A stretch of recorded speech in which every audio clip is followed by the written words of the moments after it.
નમસ્કાર દોસ્તો, શાંતિશ્રમ ન્યૂઝમાં આપનું સ્વાગત છે।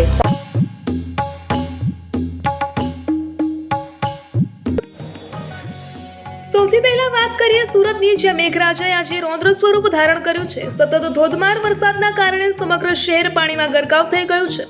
અનેક વિસ્તારોમાં ઘૂંટણસમાં પાણી ભરાઈ જતાં જનજીવન સંપૂર્ણપણે પ્રભાવિત બન્યું છે।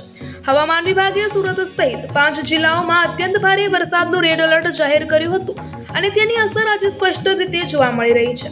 સવારથી શરૂ થયેલા ધોધમાર વરસાદના કારણે શહેરના નીચાણવાળા વિસ્તારોમાં પાણી ભરાઈ જતા અનેક સ્થળોએ લોકોને ટ્રેક્ટર અને બોટ દ્વારા સુરક્ષિત રીતે ખસેડવાની ફરજ પડી છે। ભારે વરસાદ વચ્ચે દુઃખદ સમાચાર પણ સામે આવ્યા છે, જ્યાં સુરત શહેરમાં કરંટ લાગવાથી એક બાળકીનું મોત થયું છે, જ્યારે વીજળી પડતા એક મહિલાએ પણ પોતાનો જીવ ગુમાવ્યો છે।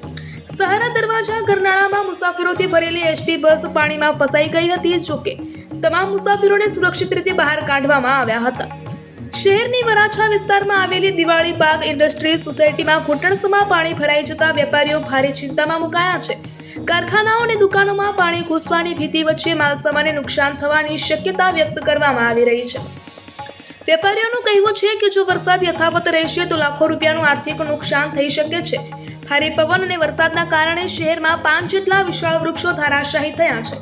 સદનસીબે કોઈ જાનહાનિ સર્જાઈ નથી, પરંતુ રસ્તાઓ પર વૃક્ષો પડતા ટ્રાફિકની અસર પહોંચી છે।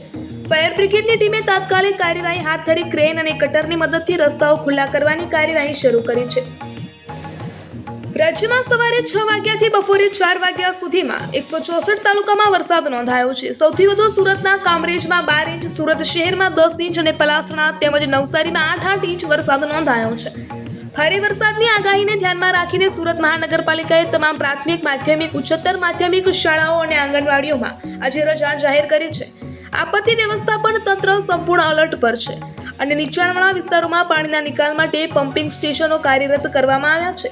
તંત્ર દ્વારા નાગરિકોને ખાસ અપીલ કરવામાં આવી છે કે ખૂબ જરૂરી કામ હોય તો જ ઘરની બહાર નીકળો, પાણી ભરાયેલા રસ્તાઓથી દૂર રહો, વીજ વાયરોથી સાવચેત રહો અને સોશિયલ મીડિયા પર ફેલાતી અફવાઓથી બચો।